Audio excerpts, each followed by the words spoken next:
Hey guys, so I wanted to talk to you guys about the update on the Alabama Department of Rehabilitation Services. And if you are in the state of Alabama, know that I have used their services for varying parts of my children's school years as well as after school years.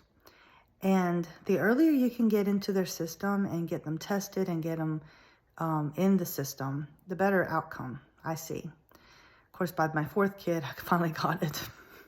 This is how it is, I guess. But, we moved to a different city.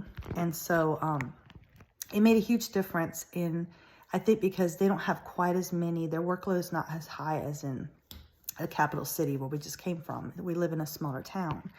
And so that's part of it. And I feel like, they really, really took the time to meet our needs and to find out what our needs are so that they can help us. One of the things that we've been striving to do is to get a driver's license. So my baby's 18 now.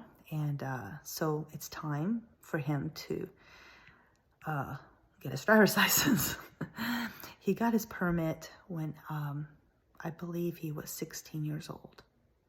So he's had it for a couple years now, and he has had a lot of hours of driving.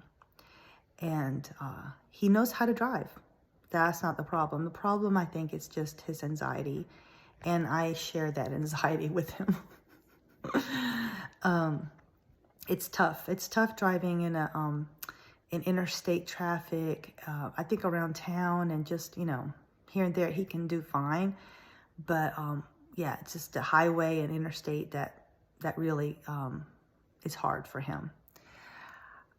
So through Alabama Department of Rehabilitation Services, he is going to be getting driver's ed, and then they will eventually test him. And so he won't have to go to the Department of Motor Vehicles to get his testing done, and they'll actually do it for him.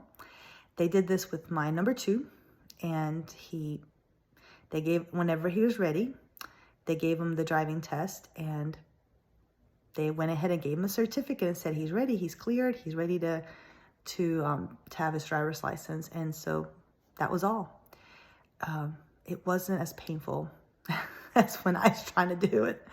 With my oldest, we actually did driving school through a private person because he went to private school, so they didn't have driver's ed at the school that he went to. And that worked out pretty well, but the only problem was that when he took his driver's test the first time, he failed it because the driver's testing guy, well, it was a lady, she was screaming at him. And so that kind of got him a little frazzled, and I think and then she complained to me afterwards that she said that he was going too slow. Well, when I was teaching him, I taught him the way I was taught. I taught him if, speed limit is 30, you're going to go 25. If the speed limit is 45, you're going to go 40. And evidently she didn't like that. So she thought he was driving too slow. To this day, I just get upset about that. But anyway, I guess in her mind, he was going slow because, he was unsure about driving maybe. I don't know what she thought. She was just mean. That's all I got to say. A week later, maybe 2 weeks later, I think it was less than 2 weeks. So it was about a week later. I took him back and he got a different person. And the guy said he was a great driver. So what changed in a week, right?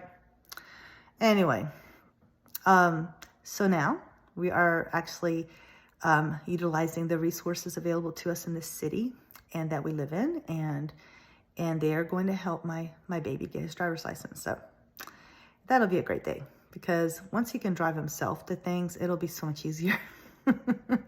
So much easier.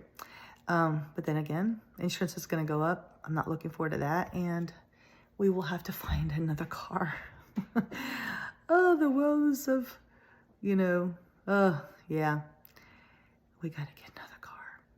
Everything's more expensive now. So I'm not looking forward to having another car finding a car that's affordable and dependable and all that good stuff. But we shall see. As always, good luck on your journey, and I'll talk to y'all soon. Bye.